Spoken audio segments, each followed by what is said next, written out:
ముందుకు రండి పిల్లలు ఇక్కడ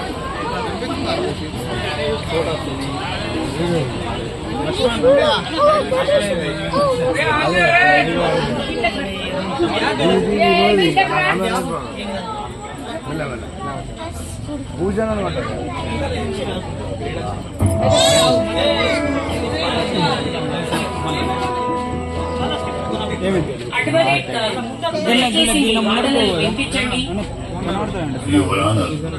నా క్లయింట్ రోహిత్ శర్మ ఒక మంచి విద్యార్థి. ఎప్పుడు చదువులో ఫస్ట్ క్లాస్ వస్తాడు. అతడు ఒక పార్క్ కొంతమంది వ్యక్తులతో ఉన్నప్పుడు పోలీసులకు అక్కడ గంజాయి మరియు ఇతర డ్రగ్స్ దొరికాయి. వాటి గురించి నా క్లయింట్ కు ఎటువంటి సమాచారం లేదు. వాటితో తనకి ఎలాంటి సంబంధం లేదు. పోలీస్ రిపోర్ట్ వేరేలా ఉంది. ఇన్స్పెక్టర్ విజయ్, మీరు మీ సాక్ష్యం చెప్పండి.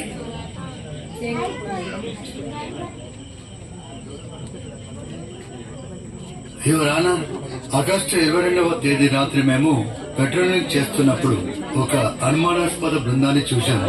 వాళ్ళని తనిఖీ చేసినప్పుడు ఒక బ్యాగ్ గంజాయి మరియు డ్రగ్స్ దొరికాయి. ఆ బ్యాగ్ పై మిస్టర్ శర్మ వేలిముద్ర ఉన్నట్టు రుజువైంది. ఆ బ్యాగ్ కూడా అతనే అని ఆ బృందంలోని సభ్యులు చెప్పారు. అబ్జెక్షన్ యువర్ ఆనర్, సహనిందితుడి వాంగ్మూలం నమ్మదగినది కాదు. అది బలవంతంగా చెప్పించి ఉండవచ్చు. అభ్యంతరం నమోదు చేయబడింది. Inspector Vijay, please proceed. మేము ప్రశ్నించినప్పుడు మిస్టర్ శర్మ ఆ బ్యాగ్ లో సరుకు ఉందని తనకు తెలుసు అని అంగీకరించాడు.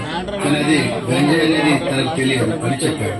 ఇది స్పష్టంగా డ్రగ్స్ కలిగి ఉండటం మరియు వాటిని అమ్మడానికి ప్రయత్నించడం కింద వస్తుంది యువర్ ఆనర్.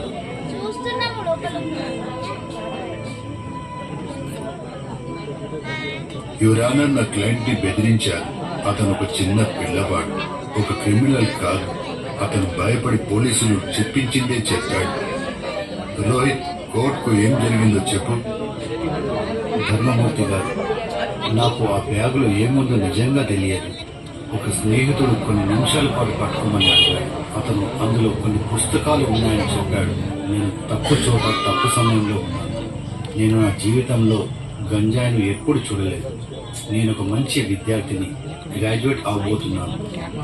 ఇది ఇది ఇది ఒక నిజంగా పొరపాటు. మిస్టర్ శర్మ, మీ విద్యార్హతలు చాలా గొప్పవి, కానీ అవి మిమ్మల్ని చట్టం నుండి కాపాడలేవు. పోలీసులు సమర్పించిన సాక్ష్యం చాలా స్పష్టంగా ఉంది. గంజాయిను కలిగి ఉండటం ఎంత తీవ్రమైన నేరమో నీకు తెలియదు. ఇది నీ జీవితాన్ని మరియు ఇతరుల జీవితాలను నాశనం చేస్తుంది. నువ్వు ఆ బృందంలో ఎందుకున్నావు? వాళ్ళు నా కాలేజీ వాళ్ళు. నేను వారితో కలిసి తిరిగాను. నేను తప్పు చేశాను. ధర్మం